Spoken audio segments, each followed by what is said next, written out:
Tonight, breaking news, Victoria's COVID infections expected to peak sometime soon, but cases are continuing to grow, passing New South Wales multiple days in a row as the Premier points the finger at rule breakers for the sharp rise. It's Sunday the 3rd of October. You're watching 6 News also tonight. Resigning at this time is against every instinct in my being and something which I do not want to do. I love my job and I love serving the community, but I have been given no option following the statement that's been issued. A public ICAC inquiry set to be held after Gladys Berejiklian sensationally resigned as New South Wales Premier. The hunt now on for a new leader of the Liberals and for the state that could be announced within 48 hours. And Australia set to reopen its international border within weeks as vaccination rates continue to improve in all states and territories. We'll tell you what the rules are and how they'll be different depending on where you live. Good evening, everyone. Thanks for tuning in. Later this hour, we'll head to the United States, where pressure is continuing to mount on President Joe Biden from both sides of the Democratic Party after a government shutdown was narrowly avoided. But first tonight, Victoria's COVID-19 infections are expected to peak sometime soon. At the same time, New South Wales hospitalisations and deaths are expected to do the same. Right now, cases are continuing to grow, as was announced this morning, passing New South Wales multiple days in a row. Premier Dan Andrews pointing the finger at rule breakers for the sharp rise as authorities urge people to continue to get tested. Reporter Lincoln Holmes begins our special coverage from Melbourne. It was a number many thought Victoria would never reach. There are 1,143 new cases notified to us yesterday. All of those are locally acquired. The state recording a new record of daily COVID-19 cases, with positive infections right across Metro Melbourne and regional Victoria. One of the saddest things I've seen over the last few weeks is people wanting the vaccination just before we put them on a life support machine. Once we get to that and we're about to put them on life support, it is really too late. Today saw another large rise in COVID-19 cases, overtaking the number of cases interstate. Anger is continuing to boil over in the streets, with protests continuing against mandatory vaccines, lockdown restrictions and the state government. They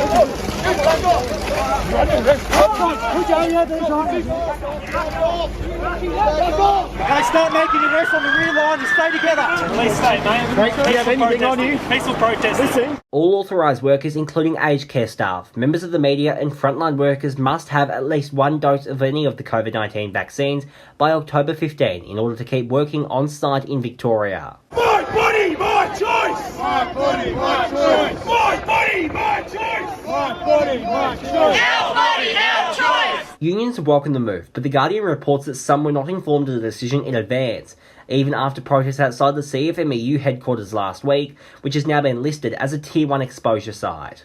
We're not here to cause violence.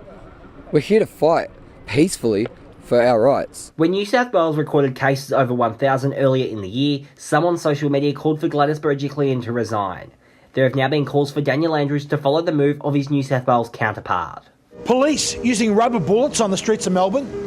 The Army on the streets of Sydney. Is this the Australia we want? Fight back. We've been praised by some, criticised by others, supported by some. Others have decided to play silly games every day of this pandemic. Lincoln Holmes, 6 News.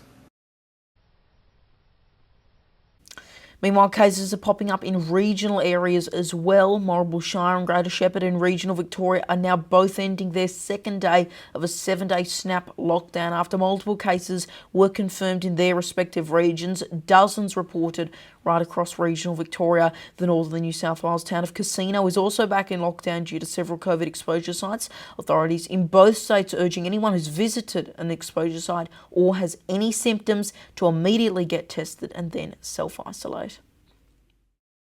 As I've said, Mark, a few times now, and I'll say it again for your benefit and everyone's benefit, former Premier Gladys Berejiklian would routinely, at National Cabinet, try and convince me that her lockdown was the hardest lockdown anywhere, and that, you know, ours, and the next week we'll be having a debate about whether ours was harder than theirs. Look, you follow advice. You do what the experts tell you to do. COVID is coming to South Australia and we're prepared for that inevitability. That's the message from health officials after the state saw more COVID cases recorded. Health Minister Stephen Wade says his state will be ready after multiple truck drivers tested positive, leaving a number of exposure sites. The hope is that vaccination rates will be high enough to stop any major outbreaks. Police continuing to monitor the SA border. The Liberal Democrats have declared that December 4 will be Freedom Day, calling on people to demand the end of lockdowns and the state of emergency. In a new ad, the party took aim at both the state and federal government, saying they will rise to take our country back. We went camping on weekends. We played cricket in the park with the family. We spent time making memories that would last forever. Now we have lost our jobs, our homes, our businesses, and our lives. The day that matters to every single Australian. That day is Freedom Day. The Liberal Democrats will rise for our day of freedom. We will rise to end the state of emergency. We will rise and take our country back. Will you rise with us on Freedom Day? It's worth noting that 3 days before, on December 1, is when restrictions in New South Wales are set to end for unvaccinated people, which is when 90% of the state age, 90% of people in the state over the age of 16 are set to be fully vaccinated. The Lib Dems are one of several parties, which also includes United Australia, that have seen LNP voters join because of anger over lockdown restrictions and vaccination policies. We're also expecting another quote-unquote worldwide rally for freedom next week, a month after the last one, as has been the case for several months. A public ICAC inquiry is set to be held later this month after Gladys Berejiklian sensationally resigned as New South Wales Premier. Ms Berejiklian says she was left with no other choice and will now step down from politics altogether, triggering a by-election in the seat of Willoughby that she's represented for 18 years.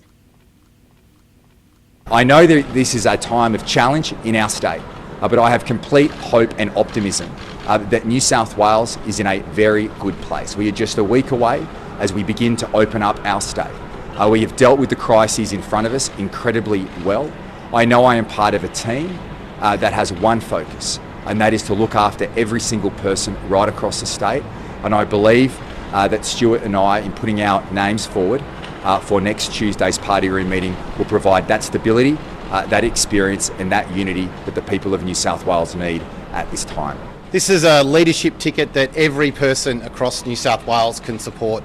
From the city to the suburbs, from the coast to the bush, we're about representing every single person in New South Wales. We've been through a very traumatic period of time, and I know that Dominic Perrottet is the right person to lead New South Wales out of this pandemic, to reopen our economy, get people back in jobs, and keep every single person in our community as safe as they possibly can. Political reporter Christian Penny has the latest developments. Good evening, Leo. We'll have to wait until Tuesday in New South Wales to find out who the next Premier is, until after the Liberal Party room can meet and have a vote. It's a public holiday here tomorrow, so until then, while Gladys Berejiklian is going, she's not yet gone. Premier Gladys Berejiklian responded almost immediately to a statement by the ICAC on Friday, which said it was making further inquiries into the conduct of Ms Berejiklian between 2012 and 2018. The anti-corruption watchdog is set to hold public hearings from October 18, which are expected to last 2 weeks. Investigators are working to establish whether or not the Premier behaved in a way that would breach public trust. It forms part of an operation set up to investigate allegations the member for Wagga Wagga himself breached public trust by using his public office. It was sensationally revealed last year that the Premier and disgraced former MP Daryl Maguire had been in a secret relationship for 5 years, ending while the investigation was underway. I would like to say at the outset that Mr Maguire was a colleague of 15 years. He was someone that I trusted, and that developed into a close personal relationship. At Friday's press conference, a contained and calm Premier said that resigning at the brink of New South Wales' impending freedom went against all her instincts. She maintains her innocence of any wrongdoing. Pains me to announce that I have no option but to resign from the office of Premier. My resignation will take effect as soon as the New South Wales Liberal Party can elect a new parliamentary leader. I'll also resign from the New South Wales Parliament. Resigning at this time is against every instinct in my being and something which I do not want to do. I have never felt stronger nor more confident in my leadership. Tributes have flowed since Friday for the outgoing Premier, flowers being left outside her home and her electorate office of Willoughby. Attention turns quickly, though, to who the next Premier of New South Wales will be. The frontrunners are Deputy State Liberal Leader and Treasurer Dominic Perrottet and Minister for Planning Rob Stokes. Rob Stokes was among several MPs suggesting their intention to nominate for the leadership on Tuesday.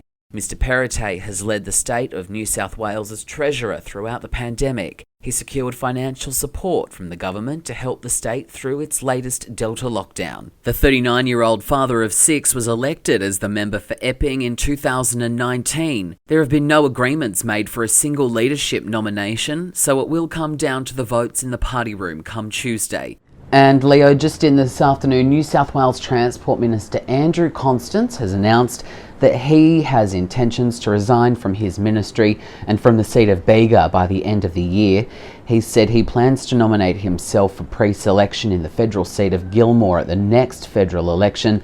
He thanked his staff and his electorate today. He also paid tribute to the outgoing Premier Gladys Berejiklian, saying she was one of the best premiers we've ever seen. Leo.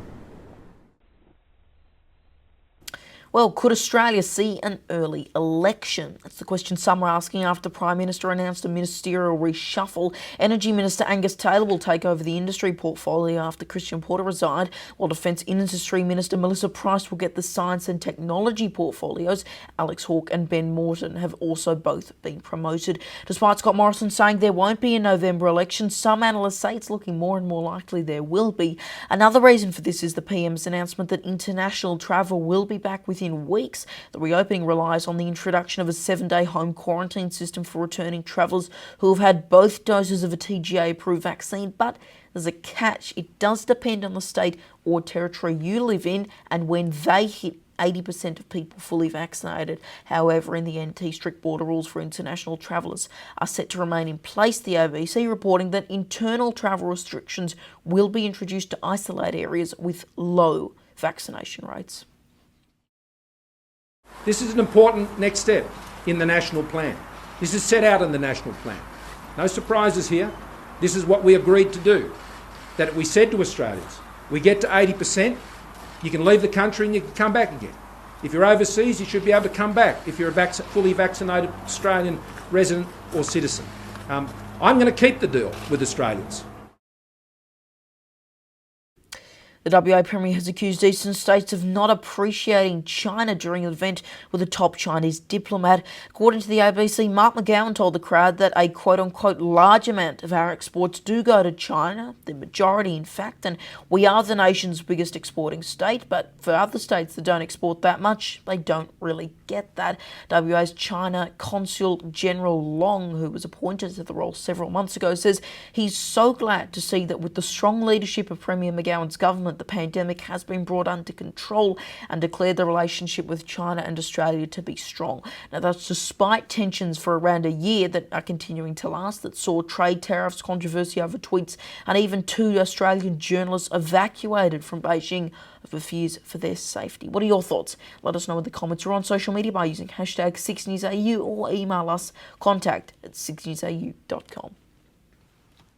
To the US now, where pressure is mounting on Joe Biden from both progressive and centrist parts of the Democratic Party after the country narrowly avoided a government shutdown.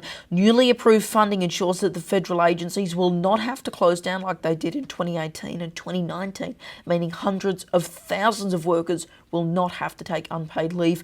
But the president's been facing criticism over how he's handled the troop withdrawal from Afghanistan, the COVID-19 pandemic, the economic crisis, and the southern border. US correspondent Jackson Gosnell has the latest. Leo, the government will remain open after President Biden signed a new spending bill for the government just hours before we would have been on the brink of a government shutdown. Now, it's great news the government will remain open. However, lawmakers have a lot to discuss as it relates to a $3.5 trillion package to help President Biden continue his agenda. Now, many lawmakers are at odds over new spending bills, but we'll have to see what happens. Speaker Nancy Pelosi held her weekly briefing and she talked about finding common ground among different packages that are being proposed. So we'll keep an eye on all of that, but the big story is that the government will remain open. Federal employees are certainly happy about this, along with everyone else. I was watching a recent interview with federal employees, and they said, you know, you work for the government, you think you have the most secure job ever. I mean, you know, other jobs are regularly at risk of having to furlough people, whereas the government, you know, that is a big deal. So they were just glad that the government didn't shut down, because if that were to have been the case, they would have been kind of laid off until the government opened back up. So good news, government will remain open. All this, though, happening as President Biden's approval rating continues to plummet. It plummeted a few weeks ago, and it seems that that is the continuing direction of the president's approval rating. It is really bottoming out right now, and that's according to multiple polls that have been done. People just don't seem to be thrilled with what's going on in Washington, and a lot of people are blaming him for inflation with higher gas prices and even higher prices at the grocery store. Of course, we will be sure to bring you the very latest on things that the president does and the government here in the U.S., but for now, I'm Jackson Gosnell. Back to you. Staying overseas, Greta Thunberg has taken aim at world leaders after leading another protest, this time in Italy. Earlier, the 18-year-old slammed climate ministers, saying that they are, quote-unquote, pretending that they have solutions to the climate crisis and that they are taking sufficient action, but we see through their lies. Here at home, both Labor and the Liberals have faced criticism over their climate policies. Plans for net zero carbon emissions by 2020 has seen some divided within the coalition, both on a state and federal level. Well, could a pill reduce deaths by half for new COVID patients? One company says yes. Merck says that its experimental pill reduced hospitalisations and deaths significantly, and are now looking for authorisation from governments in the US and right across the world. Some side effects were reported, but the company did not specify the exact issues. And now is Arvind and Sarah with what's coming up later tonight on WAMN News. Thanks, Leo. Tonight on WAMN News, small business advocates urge the Prime Minister to take the risk and force interstate borders to reopen before Christmas. A WAMN News exclusive. No vacation for you. WA snubbed as the federal government plan to reopen international travel. Traffic ahead as more trucks take to the roads to transport a bumper wheat harvest. Plus Dr. Andrew Miller's comment. Join us tonight on the WAMN News Facebook page and YouTube channel. All right, thanks both Arvin and Sarah there. Now tomorrow's forecast right across the country. Brisbane, sunny at top of 35, 26 in Sydney, 17 degrees in the nation's capital Canberra, 16 in Melbourne, light rain there, which is expected for most of the week. Showers 17 in Hobart, 14 in Adelaide, 30 in Alice Springs, 18 and partly cloudy in Perth, and in Darwin, a warm top of 33.